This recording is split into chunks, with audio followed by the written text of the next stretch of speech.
વડોદરામાં ડભોઈમાં પણ સતત 3 દિવસથી વરસાદી માહોલ છવાયેલો છે। વીજળીના કડાકા સાથે ધોધમાર વરસાદ વરસ્યો। ખેતીલાયક વરસાદથી ખેડૂતોમાં ખુશી છવાઈ છે।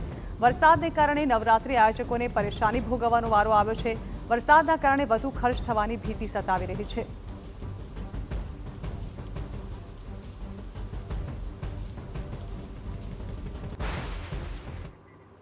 તો વડોદરાના ડભોઈમાં તેન તલાવ ગામે રેલવે ગરનાળામાં ભરાયા પાણી। વરસાદી પાણી ભરાઈ જતા લોકો પરેશાન થઈ રહ્યા છે। બ્રોડગેજ રેલવે લાઇન નીચે બનતું ગરનાળું પાણીથી ભરાયું છે। 5 થી 6 ગામના લોકો તેનાથી પરેશાન થઈ રહ્યા છે। તાલુકાના તેન તલાવ ગામે રેલવે ગરનાળામાં વરસાદી પાણી ભરાયા છે। તો જ્યાં જુઓ ત્યાં પાણી જ પાણીની પરિસ્થિતિ જોવા મળી રહી છે। ડભોઈના દ્રશ્યો સામે આવી રહ્યા છે, જ્યાં રેલવે લાઇન નીચે બનતું ગરનાળું પાણીથી ભરાઈ ગયું છે, જેને કારણે અવરજવરનો રસ્તો સદંતર બંધ થઈ ગયો છે।